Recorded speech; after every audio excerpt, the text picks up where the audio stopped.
The Free Syrian Army has vowed to hunt down a rebel commander who was filmed cutting out and eating an organ from a government soldier's dead body. The disturbing video has emerged just as David Cameron announces that Britain is doubling its military support for the Syrian rebels.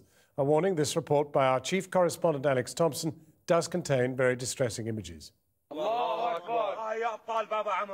It is brutal beyond belief, also staggeringly stupid for the rebel cause in Syria.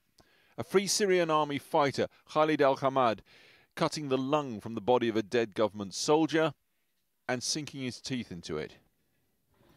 Under pressure from the US, the FSA made the following statement today. Any act contrary to the values that the Syrian people have paid their blood and lost their homes to will not be tolerated. The abuser will be punished severely, even if they are associated with the Free Syrian Army. The Channel 4 News filmmaker Mani spent a lot of time with Khalid al-Hamad on the front lines near Homs in central Syria.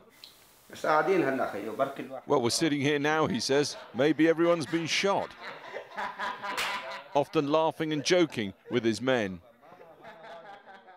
He was respected by other fighters, and he was not a senior leader. He was not in charge of organizing attacks like on a big scale, or he was not a strategist, or he was one of the fighters who would have men under his command.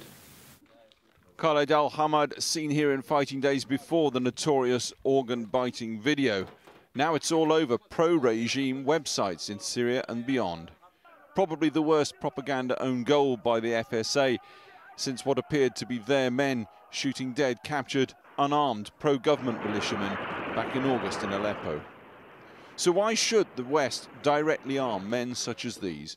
That question a little less easily answered now by the likes of David Cameron, in the US in part to campaign for direct arming of the FSA. If we don't engage with the opposition, and let's be clear, the opposition has said it wants a free and democratic and pluralist Syria that protects the rights of minorities. If we don't engage with the opposition, then we shouldn't be surprised if extremist elements in that opposition grow. That's not what we want. Khalid al-Hamad is just one man, of course, in a war which has seen huge brutality from all sides. But in war, sometimes one telling image speaks louder than guns. And this message, brutal beyond imagination, is not one the Free Syrian Army will soon be allowed to forget.